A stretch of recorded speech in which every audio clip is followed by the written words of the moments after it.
you're doing great. If you're losing somewhere between 75 to 85% of the time, you're still considering you're doing great. So it's a bit humble. Hi, everyone. Thanks so much for joining us here for another edition of the Off the Track podcast, a daily racing form interview series where we go beyond the past performances and the handicapping.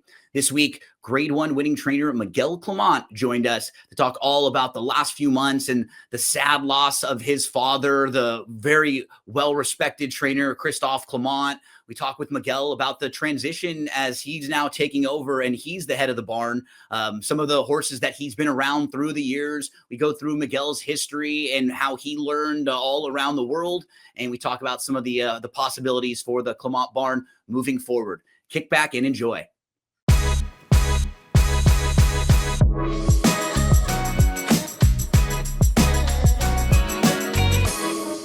Very excited here to be talking for the first time with Grade 1 winning trainer Miguel Clement. Miguel, how's everything going on your end? Very good. Thank you for having me.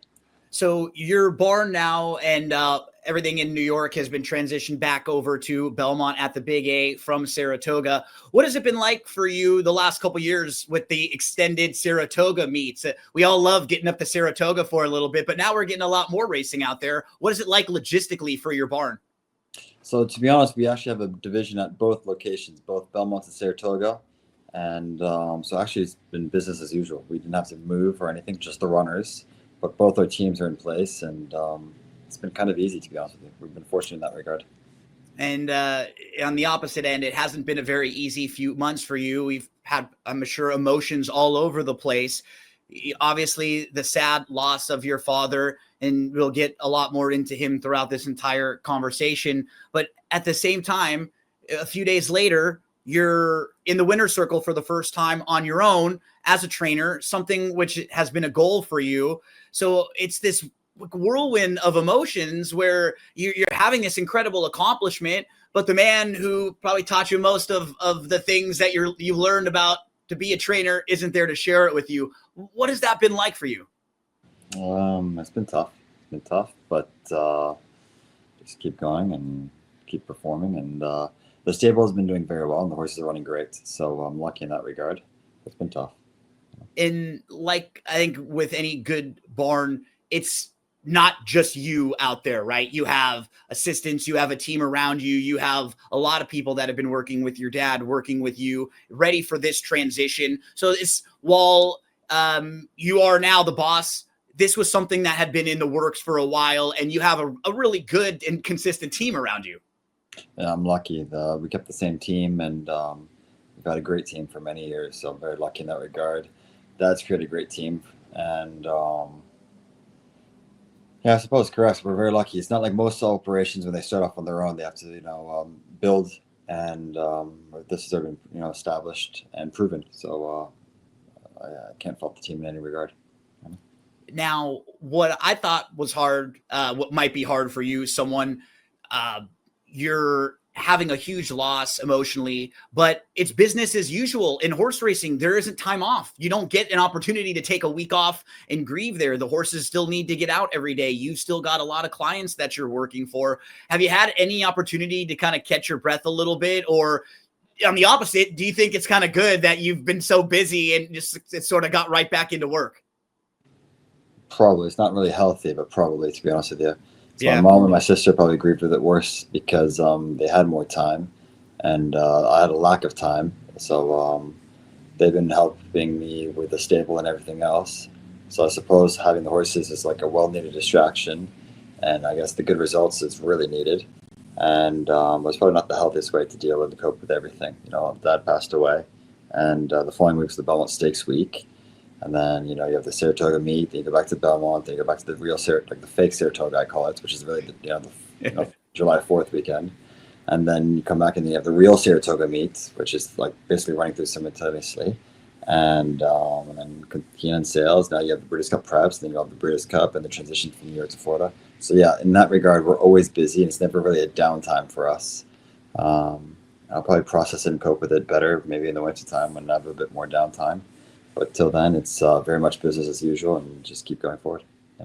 And you're having to do different things, right? Because you're learning how to be the boss of the barn, but then at the same time, this part of the year, you're getting horses ready for the biggest races at Saratoga. And now for the Breeders' Cup, is that a little bit different than just training horses day to day, having to get the horses ready and pointed for those big, big races that only come up every 6 weeks, every couple months, or once a year? No, the stable, we've done this for many years, to be honest with you. So it's the same team, the same philosophy, same idea. And to be honest with you, I was lucky enough to partake in many of these years and many of the big races. So it's really business as usual. I mean, it's also a big loss for me personally, but I mean, in terms of the stable, we've had a phenomenal team, and the stable will always be bigger than one individual, including myself. So just keep going forward. We've seen an incredible response from folks and so many different people in the industry, kind words and talking about your father and all the respect they had for them. Has anything been surprising to you, just seeing how well he was respected, and like just overall, nobody has ever had a bad word to say about him? He really does seem like one of the guys who over the last 20, 30 years is just someone in the industry that everybody respects. No, that was flattering. That was flattering, and the family greatly appreciate it. And it was a lot. It's a lot because it happened at a time of the year where everyone expects more from us, and I just put everything back into perspective a bit. But Dad would have cared for. Dad would, Dad himself would have wanted it like no other way. Just keep going forward and keep performing and make sure you do it well. So I mean, in that regards, hopefully we did him well, but. It was a bit humbling when you see all the outreach of people, and a bit tough, because every time any interview or anything or any great results, you always get reminded about it constantly. But I guess it's a real compliment to say that he's been deeply missed by everybody. They keep bringing it up. Yeah. So as you have now become the boss, what are maybe some things that you didn't have to do quite as much before when you were an assistant, or maybe some things that are a little bit new to you, maybe some things that have been a little bit difficult for you having to take over? So Dad and I were actually very close. So he's had cancer for several years. So the roles and responsibilities have already shifted for a while back, to be completely frank. And so there's not that many things that feel really new. I suppose I'm more the bearer of bad news than previously. We used to divide and conquer in that regard, and but not too much. Just a little bit lonely without him sometimes. But in terms of the way the management of the horses or the thought process behind it, it's I know very well what he would have said if he was actually here next to me. So I mean, it's not really that much of a difference, to be honest with you. But in terms of the boss, we've always called Dad the boss, and he'll always be the boss. So I'm not the boss just quite yet. He's still very much the boss. It's weird hearing that, right? Yeah. And it's very much still him. Let's be frank about that. He is the boss, and he'll always be the boss to me. I was doing some research, and I was listening or reading an interview that you did, and you talked about how horse racing is this negative cash flow business. I think people will probably see you winning some $1 million races or these big purses, and they probably just assume that you or everyone's constantly kind of rolling in the dough and having it all around. But the way horse racing goes, you get one win and a lot of other losses and a lot of other bad news, and it's constantly flowing with all the different things you're having to do for different horses. True. It's a humbling game, without a doubt, and you have to be tough. You have to be very tough because you deal with many bad news, and the highs are few and far between. And great, they're great, but you definitely get your fair share of problems or stress or issues or negative outcomes. So you have to enjoy it when you do take place, and you have to be tough, and you have to be committed and work hard to overcome it, because you're doing great if you're losing somewhere between 75 to 85% of the time. They're still considering you're doing great. So it's a bit humbling. Miguel, let's go back to the beginning for you. I mean, you have a nice history at the track because you're able to get right involved with your dad. But what is it like for you growing up? I know for some kids that are in the industry, they're at the track a lot. Others aren't there quite as much. Were you someone who was there with dad and always wanting to be a trainer? Yeah, very much so. From a young age, that was always the plan. And so actually we traveled with the stable. So wherever the stable were based, that's where I was raised. So throughout the year, we moved a lot. Elementary school and even middle school, I was able to go back and forth amongst different schools to follow the stable. So i.e. Florida or New York, Long Island. and then always to Saratoga summers. And then in high school, I had to make a decision where they said you had to stay in one school. You can't go to two different schools during this calendar year. So that was unfortunate for me. So I picked Florida because most of the winter time we're based in Florida. So I only missed like 2 months of the racing season. It's But, always based on yeah. racing, right? The Oh, decisions 100%. were. It was Yeah. 100%. Plus, I'm a little bit soft when it gets cold. I much prefer to be in Florida in the wintertime than in New York in the wintertime. I'm in California, man, so I know how that works. Yeah, I agree. And no, so I'm lucky in that regard. So I was always raised in horse racing. My uncles are trained in France. My grandfather was trained in France as well. Dad was a trainer. So I was always going to be racing. And then I was fortunate enough to go to university. And after graduating at Duke, I went straight to the Flying Start, which is a 2-year program around the world. And then I was fortunate enough to be a pupil assistant. I spent some time in South Africa, Mike de Kock, and then England, Newmarket. And then I came back to Dad full time. So it was always horses. And that was always the plan. And I was very lucky because I don't think many people who are that young have a vision or a dream or, a profession that they love. And I was lucky enough to hit the bug early. So, yeah.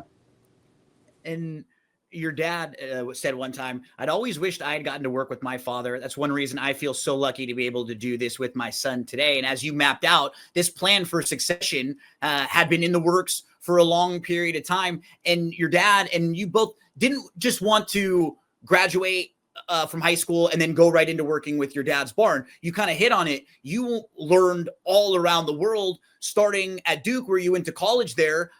I sure assume you attended a few basketball games over there at Duke.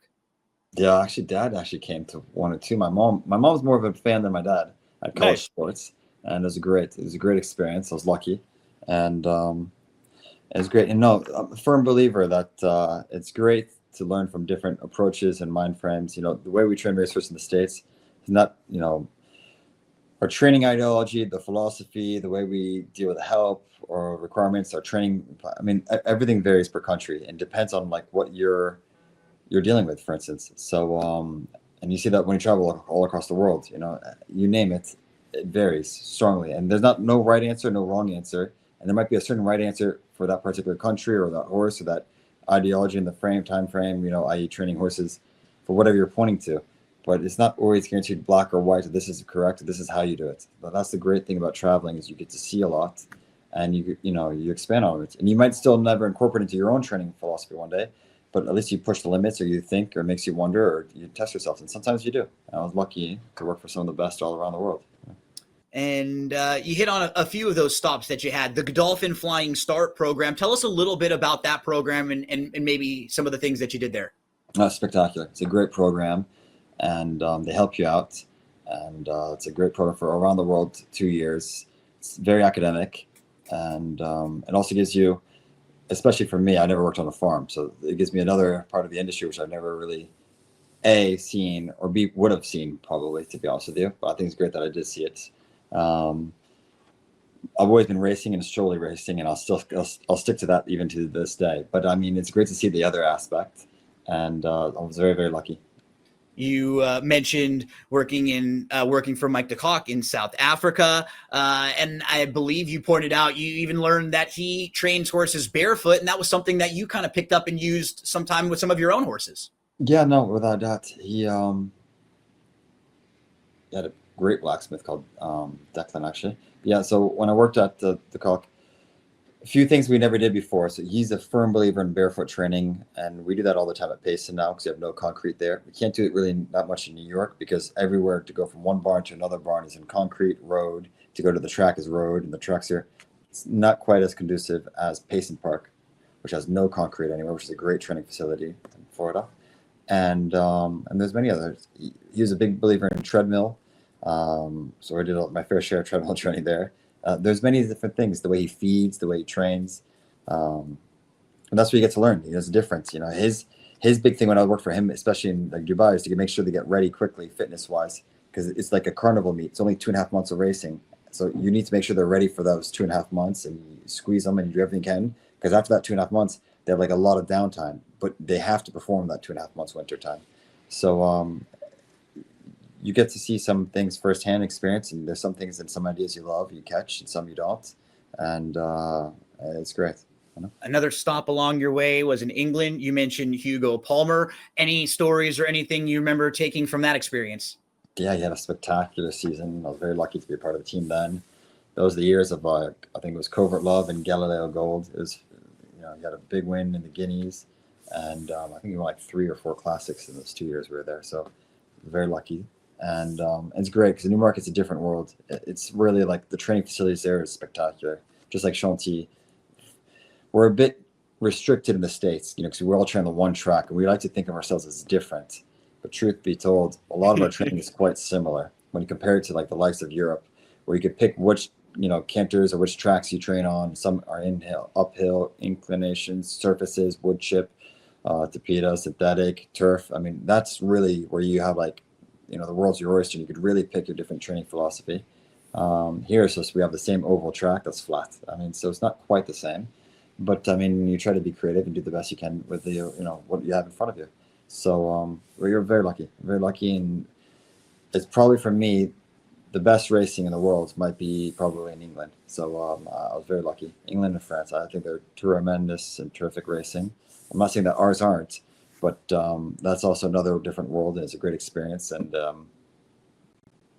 you learn a lot. You definitely learn a lot, and you test you. They have worse issues regarding labor than we do, so there's not everything we can do. The fact that we have hot walkers in the States, it blows their mind. For instance, they don't understand how financially you can make it work. And I said, well, no, labor is actually, you have plenty of people that can do it. And that's it. Those are your parameters. It depends which country you're working in, and those are the rules you have. And I believe you had another stop working with your uncle in France, right? You work with him for a while and pick some things up from him? No, I don't actually think I worked. I think maybe I spent a summer or 2 with him, but I don't actually work for full time. But I know very, very well. We speak often enough, once a week. We bring a lot of horses over from France. He's very involved in the bloodstock side of things, especially in that part of the world. And the more help, the better it is. He's been very successful, my uncle. He found us Soldier Rising was one of the better horses we had for years. And whenever he finds one he likes a lot and he has strong conviction, 9 times out of 10 we pull the trigger quickly and we go for them because it helps. It helps when you have an uncle who trains and runs against someone and says, listen, I got beat by this thing and I really liked mine. You need to look out for the winner, or vice versa. And at least you know what to do and what not to do. When did you come back to the US and then start working with your dad in the barn? I think it was 2018, to be honest. It was definitely before COVID. I think it was 2018 or 2017. And then ever since then, I worked with Dad and just joined the team. One thing for a while, I read you guys were trying to get a joint license, which is something that they don't have in America, but they do have in other parts of the world. Did you get any feedback as to why? And, was that something that it seems a little bit weird in your circumstances that couldn't have been something that they would have been able to do? I guess this country's not quite ready for it yet. I think one day they'll probably get there. Yeah. But I do believe the stable is bigger than one individual. And so joint license, I think, is fair. Or even a company name, I think one day would be fair. I don't understand why it should just be the name of the one individual that represents the entire team. That's how it's done in this country. So we just follow the rules. But Dad was quite keen on doing it. And unfortunately, we're not able to do so. But it would have been fun to have done it with him.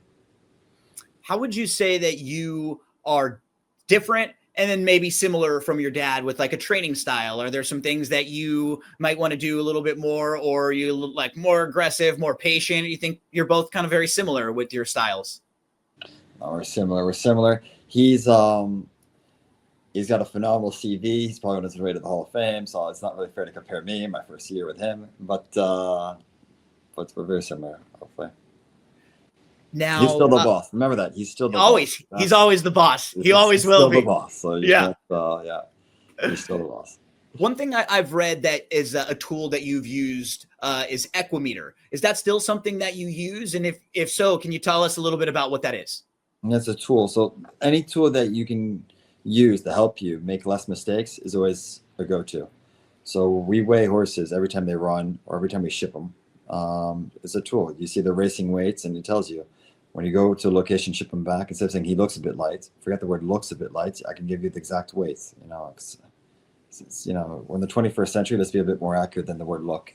And I can compare racing weights from now to anytime the horse has been in our care for previous starts and see we're a bit on the lighter side, we're a bit spot on, we're a bit on the heavier side.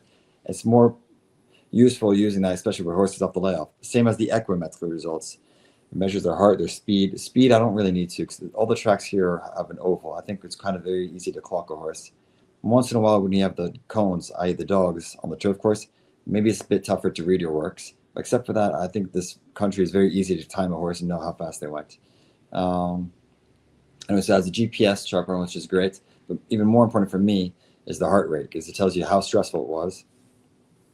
And it compares. And I think bringing a horse, once a horse is racing, I think it's kind of self-explanatory. 99.9% of the time, I don't even need to see it, and I'll come to the same deduction.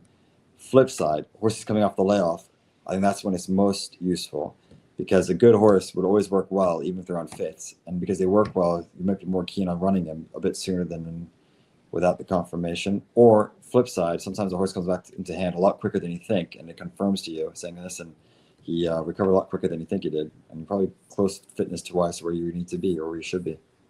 You know? Do you have any goals set for yourself now as a trainer? I mean, you're now the name that's going to be getting all the statistics and the accolades. I mean, all the big races, but is there anything personal that you want to kind of check off your box at some point? Yeah, we all have goals. I mean, the stable has lots of goals. We all want to win big races as often as we can, and many of them, you know. So I mean, so yeah, we'd love to compete on the biggest stages. Either it's like the Breeders' Cups, or your big races in Saratoga, or the Triple Crown, or Dubai, or even in Europe. We'll also win a big race in Europe. There's many big things you like to do. So the most important thing is just to try to give every horse the best potential to get to the bigger races, you know. And if you wanted me to be, you know, specific, for me, it's the greatest stakes. There's nothing I like more than stakes and greatest stakes. That's what excites me a lot. For me, I'm sure I'm no different than anyone else, but that's what really dazzles and gets me excited, the big ones. How many horses do you currently have, and how many different places do you have your horses stabled right now? Just two. We downsized a bit in the last couple of years, knowing what was going on with Dad. So we have just Belmont and Saratoga, and we're the same numbers. I think I've got 55 here and 50 at Belmont. So it's the same. We're actually smaller now than ever, and I don't think it's a bad thing, to be honest with you, just because with everything going on. And I don't know, it works well for me. So it's funny, some people handle a much bigger number. Some people say that's far too big of a number. It varies. It's whatever you're comfortable with. It's my number is, as long as I'm at either location, if I can check every horse's legs myself, and I'm comfortable to do it time-wise, then that's a number that I'm comfortable with. And as long as I can see them lameness-wise, everything jog up in front of me before they train, and then after anything question marks, that's a number that I'm comfortable with. And I need to know them. So I don't know where that line's going to be, but as of now, with the number I gave, I'm very comfortable at either location. I check all the horses' legs myself, and I do the lameness exams myself every day, and I'm comfortable with that number. At some point, there's going to be a number where I think it's going to be overwhelming, which I'll probably say no towards, but at the moment, I'm nowhere near that number. So yeah. The landscape in horse racing has been changing a lot just over the last couple of years. Some tracks are closing, and on the East Coast in particular, where you are in New York, we're seeing things shift around a little bit. They're renovating Belmont Park. We're going to have a new Belmont. There's going to be Tapeta coming soon. We've talked about the fake Saratoga meet and the shift over there. How do you feel things are going overall in New York? There are a lot of changes right now as we point to the new Belmont coming up, and then kind of after that, Tapeta is a surface that you guys have had a lot of success with on synthetic surfaces as well. Are you looking forward to that new surface over there? So first and foremost, very exciting to have the new Belmont. It should be spectacular. I think it's going to be. Every week I go down to Belmont, I see the construction, and they're making serious progress at the moment. So it's very exciting, and we need it. We need it for many reasons. Financially, we need it to bring the prestige back to New York racing. We need it, and too many horses and operations and individuals are moving and shifting towards Kentucky at the moment. I don't think it's fair, because it's been a rough transition for us, because we've been running and based at Belmont, but running and competing at Aqueduct, and it's not ideal. I get it. But soon the final product will be there, and it's going to be out of this world. I'm very, very excited for that. And it's great that New York's investing and having this future in New York racing, especially for the stable. That's our big emphasis. We want to compete in New York. For us, we highlight our horses' careers by basically, the emphasis on New York racing from April 1st to December 1st. We will have a winter string like we've done the last previous years, but the the big races are basically from April 1st to December 1st, and that's what we want to emphasize, especially in New York. I wish Florida was a bit more concrete, the future plans, but that's a story for another day, which is always a bit worrisome. Fortunately, the stable is based at Payson Park, so it's independent, so we don't have to worry about whatever does take place with Stronach and Gulfstream. And it's exciting. It's exciting because Belmont should be the future for the stable, and I'm excited by it. So maybe I'm biased, but for me, it's always been New York. And with the weather, a lot of times I'm sure will have horses that have been pointing for grass races, prepping for grass races, and then rain comes and it washes off and it maybe messes up a schedule for you, puts you in a situation where you may have to scratch a horse that didn't want to run on the grass or didn't want to run on the dirt on a sloppy track. How do you feel about the addition of a tappeta surface coming up? And is that something that you think will help you as someone who has a lot of really good grass horses in your barn? So I think it's not a zero-sum game. And Sure. many people says it's either tapetia or dirt. I think you can have both and make it work. Tapetia is a great option for the wintertime if that's what, there's a big discussion. Should we have a dirt or tapetia? To be honest, I'm neutral. If it was on the dirt, we were very successful the last couple of winters in New York. If it's on the dirt, it's on dirt. There's no issues. If it's on tapetia, it's tapetia. And if they came up with any other surface, I'd probably be competing on it anyway, to be honest with you. So I'm not overly concerned, because it's a level playing field. We all get to train and race over it, and you have to adapt. This game's all about quickly adapting and getting it right. And so, yeah, now that it's going to be off the turf, now it gives us an option to still run your turf horses when it comes off. So that's, luxury. But I don't think it should be just tapetia or dirt. And a lot of times I think that's like a negative view. I think you can have both. There's a world where both can exist and, work harmoniously together. So, it's exciting. As long as they're both top-class surfaces that are safe, it's a no-brainer. The more, the better. You have been around some very, very good horses through the years with Clement Stables. I wanted to get into a couple of them. Over 2,500 wins for your dad. And some of these horses that we all remember. Gio Ponte, over $6 million in earnings. All the big grade ones on the turf. Second in the Breeders' Cup Classic. He ran a good race in the Dubai World Cup, finishing fourth there. What do you remember about him? And where kind of were you at this point in your life when he was running and when he was, at his A game? So I was my last year of high school when he was a 2-year-old, I believe. And then his final year was my senior year in college. So he's been there. He was there for several years at the highest level. And he was very unlucky. That's the one thing, I think he won 7 grade ones and he ran second in 7 other grade ones. So in 14 grade ones, he was either first or second. I don't know how he's not in the Hall of Fame already, to be frank. He's one of the few turf horses who was ever like a champion Eclipse Award for older horse. He won 3 Eclipse Awards, this horse. So he was top class. He had a great turn of foot, and I remember very well, to be honest. The one thing that I always thought was a touch disappointing is he never won a Breeders' Cup, and he was unlucky because as a 2-year-old, he was boxing at Monmouth, and he had no racing luck whatsoever on a bog, and he got stuck. And the horse we beat quite handily in the race before that, I think.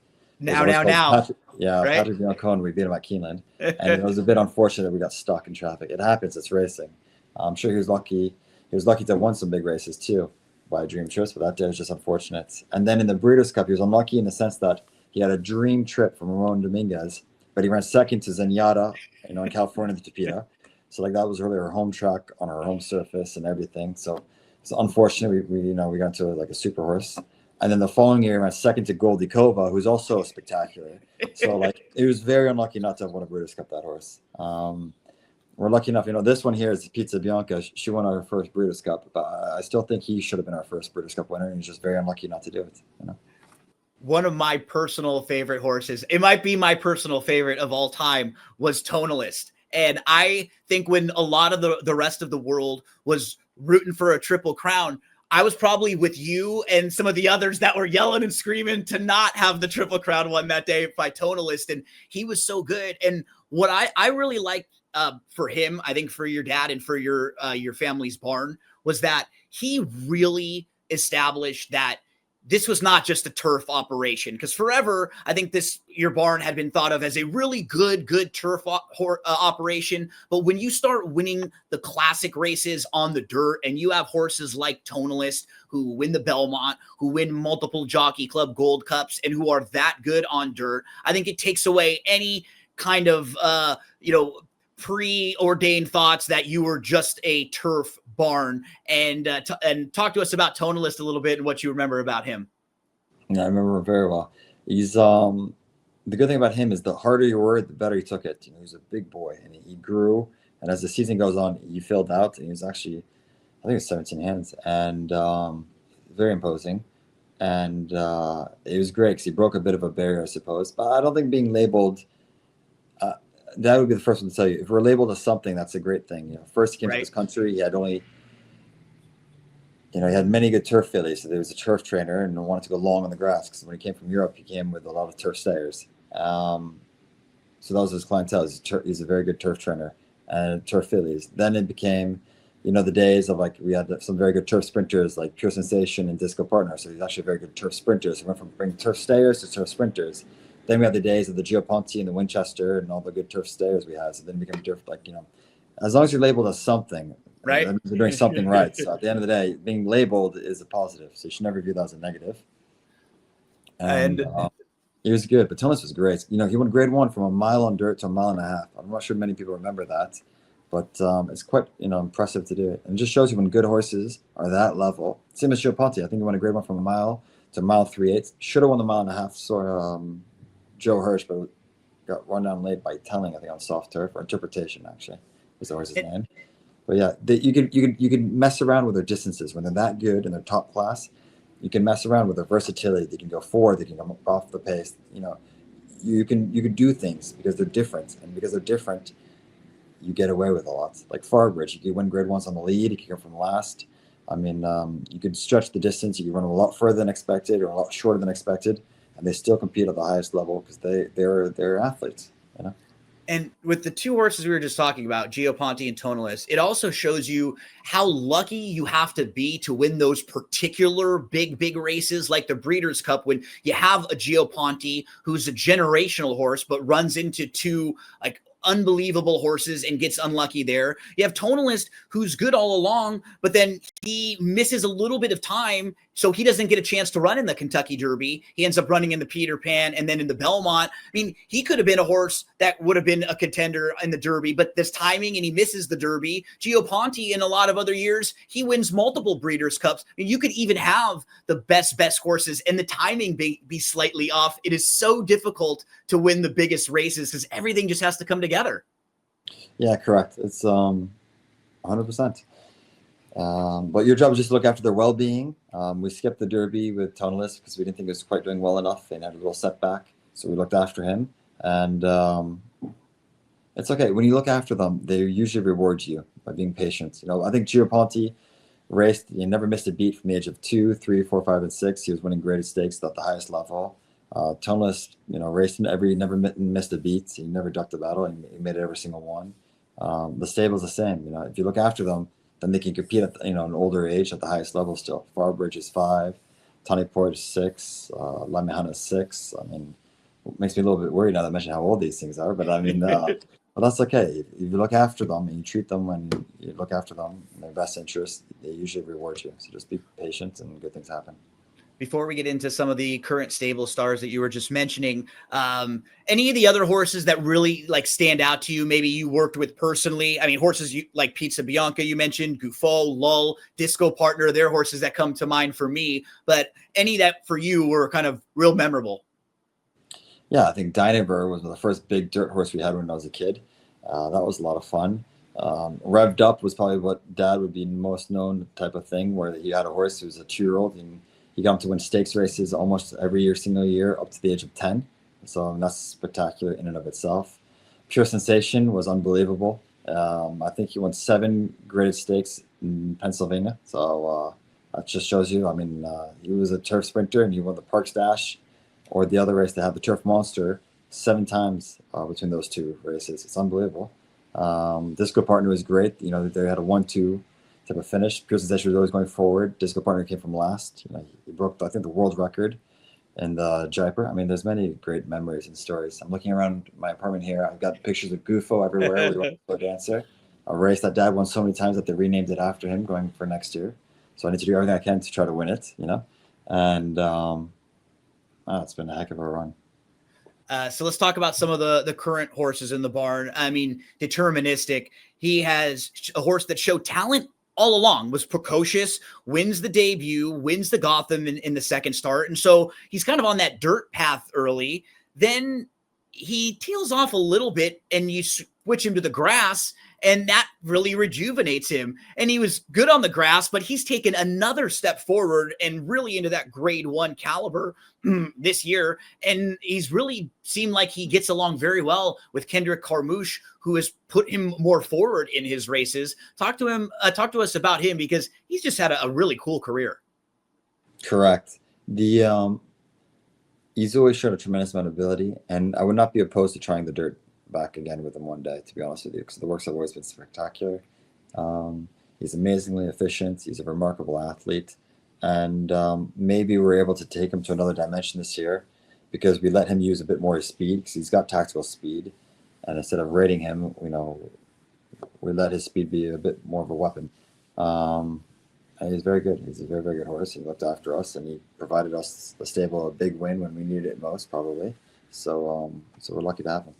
And he is going to be headed to the Breeders' Cup as we sit right now at the end of September. How is he doing? And do you have any sort of plans on when you'd like to get him over to Del Mar? So you actually have many stable stars, hopefully, getting to the Breeders' Cup. And then to answer your question, you have to wait to the last moments, because I think there's no point in taking a horse there that's not going to compete at the highest level. Maybe we had many runners in the Breeders' Cup previously, but the excitement just to run and not be competitive, there's not much excitement or benefit for anyone, to be honest with you.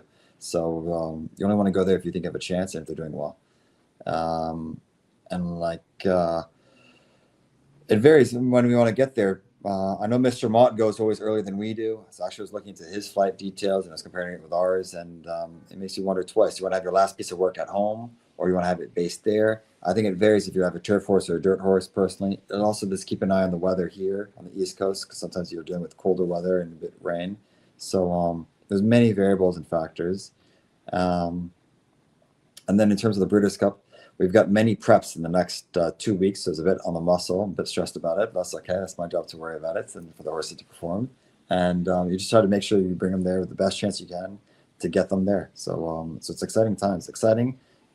You're a bit on the muscle because you have to perform, because it's kind of your year. Well, the horses are doing well. And as long as they're doing well, usually they look after you. You just won the Presque Isle Masters, a race I believe you previously won, with a horse named Gal on the Rush. How is she doing coming off of that victory? And do you have any plans for her coming up? No, not sure, because the Breeders' Cup Turf Sprint's 5/8. I don't think she would like to run on the dirts, which is what her Breeders' Cup win and you're in, I believe, is. I think so, at least. Yeah, I think so. So she's in a little bit of an awkward, predicament. There's also an undercard stake there, but it's also 5/8 on the grass. I'm not sure. Let's enjoy it. So first off, it's very tough to win that race. Yeah. Last year, the stable ran first and third. This year, we won it again. So it's great. It's a great race. It's probably the best synthetic race there is all year long for fillies and mares. And I'm not sure exactly what we do next. She's going to be sold. So she's 6. Also, she's getting a bit long in the tooth. So, it's going to be tough to replace those types. But she's been very good to us. But a big kudos to West Point, because they actually kept her in training one more year, because I thought there's been more that we could see. And this one, we got it right, which is fortunate. She came knocking on the door a few times. She was second in the Grade 3 in a comeback race this year at Woodbine. And she was a bit unlucky the other day in the Satan Lace at Presque Isle. And Joel rode her, and it may be a blessing, because he was a bit unlucky, very wide, came flying late. And first thing he told me is I didn't have a great trip. And he learned from that, and we were lucky enough to get it right on the big day. So they deserve a lot of credit for keeping her in training as a 6-year-old. And we'll see. We've got Farbridge, who runs in the Joe Hirsch this weekend. Hopefully that goes well. It's a very tough race. I don't think we could have picked the harder 5-horse race there is, even if we tried. And you have a very good two-year-old coming in the Pilgrim called Botas, who's a TDN Rising Star we like a lot. You have another TDN Rising Star called Intricate Spirit running the Futurity. You have Ozara in the First Lady Stakes at Keeneland. You have Tawny Ports running in Canada. I mean, the stable is lively. We have a lot of action in the next 10 days. So we just have to get it right and then reassess what we do for the Breeders' Cup. You were talking a little bit about having conversation with Joel Rosario after a race.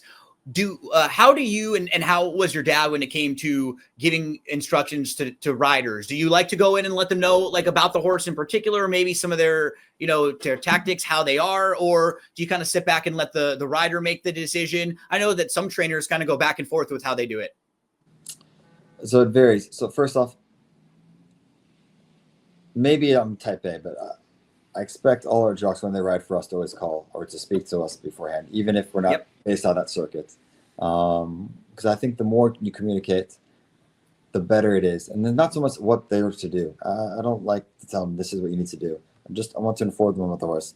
Training well, how to expect them to be, and if they have any sort of idiosyncrasies or what we think that, they're more, prone for. For instance, there's always a touch slow to switch leads. Give them a heads up. It's only fair. Or a bit slow out of the gates. Help them out of the gates. Give them the heads up. Because you're both competing for the same goal. Or he has tactical speed. Go forward, type of thing, because he's got the speed for you. Or sometimes I don't have much. When Joe rode Gal in a rush the other day, I just want to have fun. I mean, he knows that he remembered the filly, and he rode her last time, and he remembers her well because he told me right after the race, and he told me beforehand. Yeah, that's the filly that was very wide the other day, and I was unlucky. What do you want me to tell about it? He's going to be on it anyway. He rode a lot more winners, and he's had bigger success than the whole stable probably combined. So I mean, but I still think having a good relationship with the jockey helps, and like we're all very competitive, and most of us are bad losers. But there's a difference between being a bad loser and not enjoying, disliking, a bad outcome, and there's a fine line. So if a jock gets boxed in and they're riding the turf and they're saving ground, I said to them, it's no racing luck. They win 9 times out of 10 more for saving ground and getting boxed in than going 4 or 5 wide both turns, for instance. So if a jock gets boxed in for me, it happens. I just draw a line through it. It's annoying. It happens. You have to be a big boy. But I much rather lose by saving ground, flying late, it comes late, than going 4 or 5 wide both turns. Statistically speaking, you will win more races saving ground on the grass. Trying to win than in a no-shot trip when you just know you're wide and you have no chance there. Correct. I think there's sometimes what I would call a good mistake, and that's I encourage that. Those are good mistakes, and you learn. Or even first time out. Sometimes when they're a bit more conservative early and you teach them something, I much rather teaching a horse to finish than going the other way around and tiring. Little things like that. But when you have a relationship with a jock, you work together and you can give the both. So sometimes it works like that. So it's and I even prefer if they don't know them, to make them come and work them in the morning. So I think sometimes, especially for the good horses, it's nice for them to know and have a little bit of a relationship. So I try. It's not always easy in our industry, especially in the States, but I try to keep sometimes the same horse with the same pilots as much as I can, because I think there's something to be said about a successful bond. So the Joel Rosario Farbridge or the Kendrick Carmouche Deterministic, or there's many examples I can give. I do like to keep a relationship if possible, but like I said, there's many factors that prevent us from always getting what we like. So try our best. Okay, Miguel, this is probably one of the more difficult questions we've had to ask you, because I think from very early on you had your mind set. But if you weren't a trainer for a living, what do you think you'd be doing? Well, I'm a big race car Formula One fan, but I don't think I'll be fast enough in a car, because my wife occasionally drives a lot faster than I do. So I'm not sure that would be a good profession for me. I would like to think of myself as a potential male model, but she also says no, as she's the pageant queen. So there you go. So she threw my second career up. No, to be honest with you, I've been very boring. It's always been horse racing. I've always been passionate about that, and I would not know what to do. And they said if what happened in America, if like horse racing did not take place, well, what do you do your profession-wise? So it's very simple. I guess I would go to Europe or Australia or somewhere else where they were training horses. So don't worry about it. So, there you go. It's always been racing for me. You mentioned your lovely wife, who we know, Acacia, works for Naira over there as one of the best analysts, reporters in the game. So both of you are so involved in horse racing. are you ever getting an opportunity where you like aren't at the track and you get some time with the family or you get some time to yourself? We're lucky in that we both have two very supportive families, because time-wise, time is of the essence. And especially me this year, my family's really been supportive in helping me with the transition of everything going on, as you can imagine. So we're lucky in that regard. But we're both immersed in racing, and our time is basically horses, and we pretty much owe everything to them, because without them, none of this would be feasible or possible, and we would not be able to be living our dream. So we're lucky. But yes, it is a catch-22. I mean, we spend all day with them, but we do have to dedicate our lives to them because they bring us everything. So. Any movies or TV shows that you watch, or do you get a chance to watch any? Actually, I'm a very big. Well, I don't think it's actually a surprise. I would say any horse trainer would tell you they're competitive, and if they didn't, they're lying to you. So I'm very competitive and very sports oriented. So I'm a big sports guy in the sense that my favorite sport is probably soccer. So I'm a big Arsenal fan. Awesome. When the World Cup's going to take place next year, I'm very French. I'm a little hypocritical because I'm French during the World Cup, but I'm very American during the Olympics. So I flip flop. So yeah, you can root for the best. When you have two nationalities, you can do that. I feel like. Yes, absolutely, it's allowed. Correct, I agree. I'm a big Mbappe fan. So no, I agree. It's very much sports for me, and it's always been very much sports. I was lucky enough to go to Duke, become a big college basketball fan then. Some of the greatest talents I think I saw. Kyrie Irving was playing when I was there, so that was spectacular to see. Wow. Yeah, he broke his toe, which was very unfortunate because he only played like 11 games during the season. But no, I'm lucky. I'm lucky in sports. It's always been sports. I suppose we're lucky because we also trained for Mr. Viola, so they won the Stanley Cup this year. Yeah. And Mr. Dobson with the OKC, they won the NBA championship. And who knows how the Yankees will do, but we also trained for Mrs. Entire Kinsman team, Mrs. Steinbrenner. So we'll see. Music. Do you listen to music, or I imagine you're on the phone most of the time you're driving around, probably on phone calls with anyone, but what's on your playlist? Anything new? Any classics? So many people would be surprised by my music selection. I'm not sure it's safe to say, but I'm actually a big Kid Cudi fan. Okay. And, no, there's a lot of music selections that people would not, pick, I suppose. And not much country. That's a bit worrisome. Especially for horse racing, right? You probably have to hear a lot of that at the barns. Yeah, I agree. Acacia has a better music, choice and selection than I would be. But more hip hop and rap, to be honest with you, was surprising. Yeah. You have been all over the world.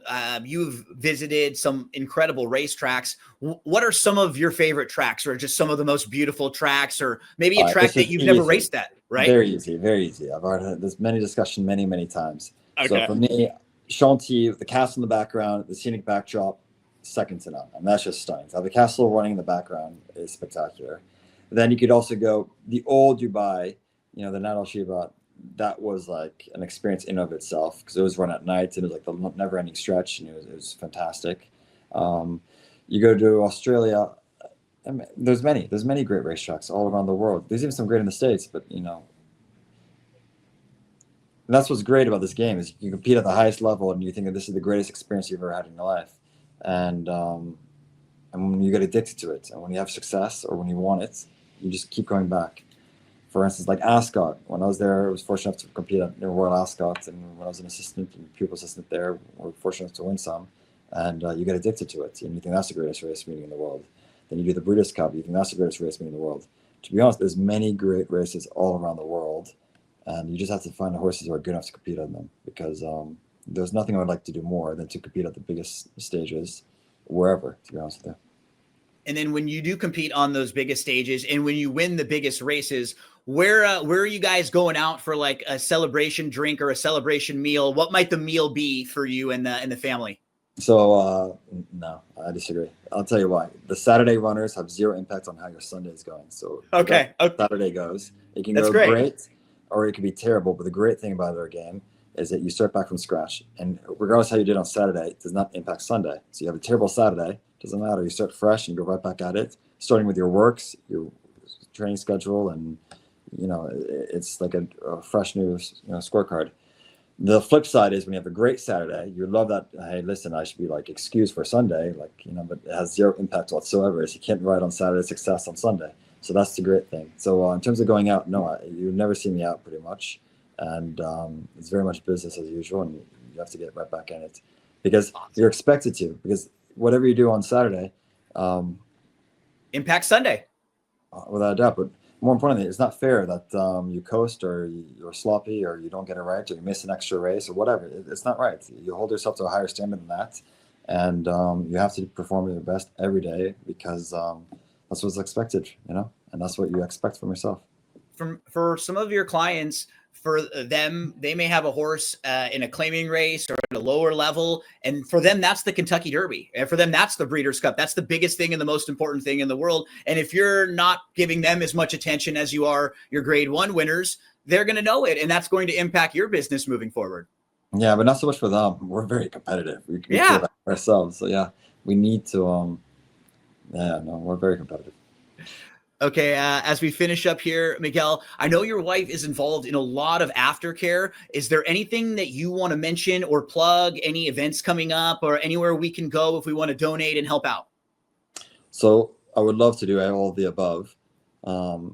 Acacia is very involved in the aftercare. I think aftercare is actually a big deal, especially in our industry. It was a bigger thing in Europe, it hit Europe about 10 years ago, sooner than it did in the States.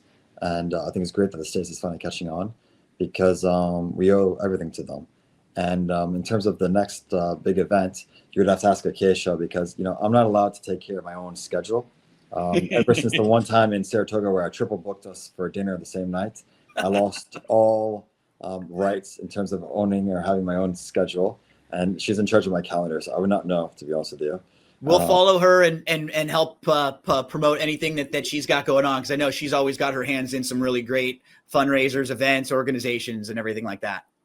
Plus, she's in charge of my calendar. Like the Zoom today, she made sure I didn't forget about it because I was like 1 to 9 to forget about it, to be honest with you, because of all the other things going on. So she's very much my social calendar.